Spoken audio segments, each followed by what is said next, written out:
तर प्रभूचा गेम हे पूर्णपणे दाबण्यात आलेला आहे। हे बिग बॉसने केलेलं आहे मित्रांनो, प्रभूला सांगितलं गेलेलं नाहीये मित्रांनो। हे तन्वीला सांगितलं होतं की प्रभू टॉप आहे, प्रभूला वोटिंग जास्त आहे, प्रभूला तू बॅकफुटला ठेव। पहिली गोष्ट मित्रांनो, आरबीने आतापर्यंत बिग बॉसची प्रॉपर्टी भरपूर तोडली, मग त्याचं नुकसान भरपाई कोण देणार? आणि एवढी दिवस मी बिग बॉसवर भरपूर व्हिडिओ बनवले, बिग बॉसच्या साईडने बनवले, तन्वीच्या साईडने बनवले, सगळ्यांच्या साईडने बनवले। ते व्हिडिओ माझा एकही डिलीट झालेला नाही। 2-2, 3-3 मिलियन वाले व्हिडिओ पण आहेत ते, किंवा 100K, 1 लाख 2 लाख व्ह्यू वाले पण व्हिडिओ आहेत, ते आतापर्यंत डिलीट झालेले नाहीयेत। पण ज्या वेळेस मी तन्वीच्या विरोधात व्हिडिओ बनवलो त्यावेळेस माझे 4 व्हिडिओ डिलीट झाले ते। तर नमस्कार मित्रांनो, परत एकदा आलो पण नवीन व्हिडिओ घेऊन आणि नवीन टॉपिक घेऊन। मित्रांनो, बिग बॉसची रियालिटी काय आहे ह्या व्हिडिओमध्ये मी पूर्ण सांगणार आहे, त्यामुळे व्हिडिओला शेवटपर्यंत बघा, न स्किप करता बघा, म्हणजे तुम्हाला व्हिडिओ समजून जाईल। आणि थोडा आवाजात थोडा फरक आहे, कारण की थोडंसं तब्येत डाऊन आहे, त्याच्यामुळे मी आवाजामध्ये थोडासा फरक येईल। तर चला व्हिडिओला सुरुवात करूया स्टार्टिंग पासून। मित्रांनो, जर आपण बघितलं पहिला एपिसोड, तर पहिल्या एपिसोड मध्ये नॉर्मली होतं, सगळं काही ठीकठाक होतं मित्रांनो। दुसरा एपिसोड मित्रांनो, ज्या वेळेस तन्वीने ज्या वेळेस शिव्या द्यायला, भांडणं करायला, ओरडून बोलायला, सगळं काही तन्वी करत होती, पण ठीक आहे, आरबीने पण सगळं काही केला, जे काय तोडफोड, हे सगळं बिग बॉसची प्रॉपर्टी डॅमेज, तरी त्याला काही शिक्षा झालेली नाही। तर मित्रांनो, मेन गोष्ट घ्या दिव्याताई शिंदे यांची। दिव्याताई शिंदे यांनी तलवारचा शब्द यूज केला होता, त्याच्यामुळे बाहेर काढलं, ते ठीक आहे। पण रुचिताला प्रत्येक वेळेस बॅड दाखवले, रुचिताचा प्रत्येक वेळेस प्रोमो दाखवले, रुचिताला प्रत्येक वेळेस वाईट दाखवले।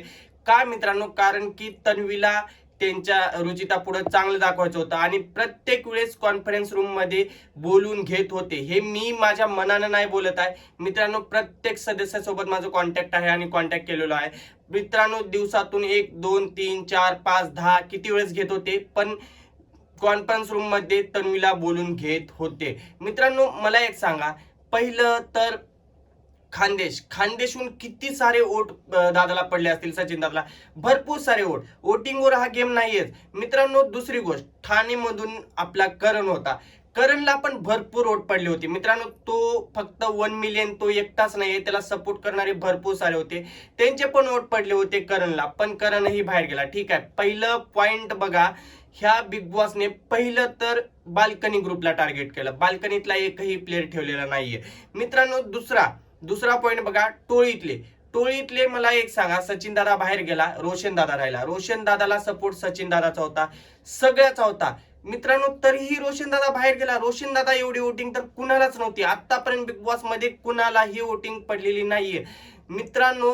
रोशन दादा हे सगळ्यात टॉपला वोटिंगला होता, मग वोटिंग नाही पडली म्हणून, नाही सॉरी, वोटिंग नाही तर यांचा गेम नाही म्हणून त्यांना बाहेर काढण्यात आलं। आणि नेक्स्ट मित्रांनो, रुचिताचा गेम आहे पण वोटिंग नाहीये म्हणून बाहेर काढण्यात आलेला आहे। इथंच थोडंसं लॉजिक आहे मित्रांनो, बघा लक्ष देऊन ऐका, कारण की मित्रांनो रुचिताचा गेम टॉप होता आणि रुचिताला हे सगळा महाराष्ट्र सपोर्ट केला असता। ज्यावेळेस रुचिता चेंजेस होत चालली होती त्यावेळेस बिग बॉसने रुचिताला बाहेर काढलं। रुचिताच्या तोंडातून एकही शिवी येत नव्हती, किंवा ट्रिगर होऊन कुणासोबत भांडणही करत नव्हती। रुचिता एकदम नॉर्मली खेळत होती, फक्त ती खेळामध्ये टॉप होती मित्रांनो। मला एक सांगा, आज जे प्रोमो बघितला आपण, आजचा प्रोमो मध्ये असं दाखवले की एखाद्याची पर्सनल लाईफ काढणे। तर मित्रांनो, माझं एकच म्हणणं आहे, रुचिताची तर आई काढले, बहीण काढले, बाप काढले, तिचा खेळ काढले, तिचा मर्दानी खेळ काढले, तिचा गुरुकुल काढले मित्रांनो। लक्ष देऊन ऐका, तिचा गुरुकुल देखील काढले,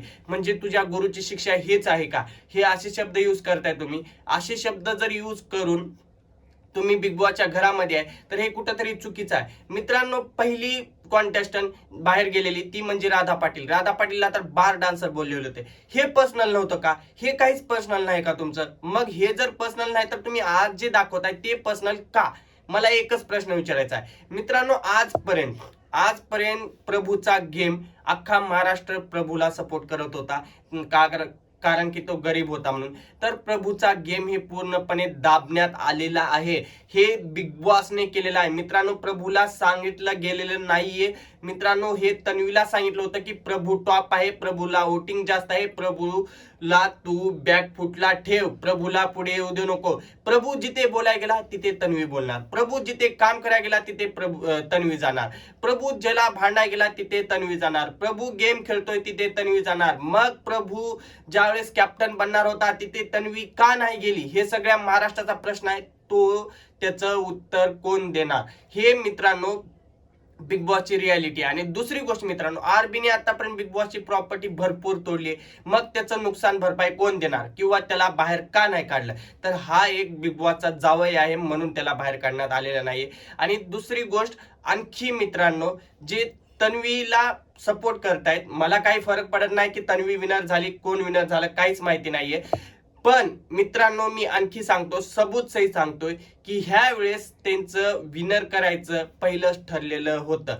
तुम्हाला मी स्क्रीनशॉट पण लावू शकतो की काय झालं होतं आणि काय नाही ते. गेल्या वेळेस जे सूरज चव्हाण जिंकला होता त्याच्यामध्ये सगळ्या कलर्स मराठीमध्ये जे काम करतायत त्या लोकांनी ऑब्जेक्शन घेतलं होतं की आम्ही एवढी तुमच्यासोबत काम करतो, मेहनत करतो, सगळं करतो आणि तुम्ही रील स्टारला विन करता. मला सांगा अनुश्रीचा गेम कसला टॉप आहे, विशालचा गेम कसला टॉप आहे, तरीही त्यांना वाईट दाखवायचा प्रयत्न का करतात? का? त्याचं कारण एकच आहे की त्यांना तन्वीला गुड लुक मध्ये दाखवायचं आहे. मित्रांनो हे बिग बॉस सीझन 6 हे पूर्णपणे स्क्रिप्टेड आहे. आणि एवढी दिवस मी बिग बॉसवर भरपूर व्हिडिओ बनवले, बिग बॉसच्या साईडने बनवले, तन्वीच्या साईडने बनवले, सगळ्यांच्या साईडने बनवले. ते व्हिडिओ माझा एकही डिलीट झालेला नाही. 2-2, 3-3 मिलियन वाले व्हिडिओ पण आहेत ते, किंवा 100K, 1 लाख 2 लाख व्ह्यू वाले पण व्हिडिओ आहेत, ते आतापर्यंत डिलीट झालेले नाहीयेत. पण ज्या वेळेस मी तन्वीच्या विरोधात व्हिडिओ बनवलो त्यावेळेस माझे 4 व्हिडिओ डिलीट झाले, ते पण फक्त तन्वीच्या विरोधात बोललेले. रिझन काय मित्रांनो, तर तुम्ही आमचा कॉन्टेंट यूज करता. आतापर्यंत तुमचा कॉन्टेंट मी यूज करत होतो, ते दिसलं नाहीये का तुम्हाला? आतापर्यंत तुमच्याच बिग बॉस वरच व्हिडिओ बनवलोय, ते दिसलं नाहीये का तुम्हाला? मित्रांनो हे माझ्या सोबत नाही, ऍक्ट रायटर दादा सोबत पण झालेला आहे, दादाने पण रिव्ह्यू सोडलेला आहे. मित्रांनो हे कुठेतरी थांबलं पाहिजे आणि कुठेतरी चुकीचं चाललंय, महाराष्ट्राला हे समजलं पाहिजे म्हणूनच हा व्हिडिओ बनवतोय. धन्यवाद. इथपर्यंत जर तुम्ही व्हिडिओ बघितला असाल तर लाईक पण करून घ्या आणि आपल्या चॅनलला सबस्क्राईब सुद्धा करा. तर चला मित्रांनो बाय बाय. एवढंच होतं की बिग बॉस हा 100% स्क्रिप्टेड शो आहे.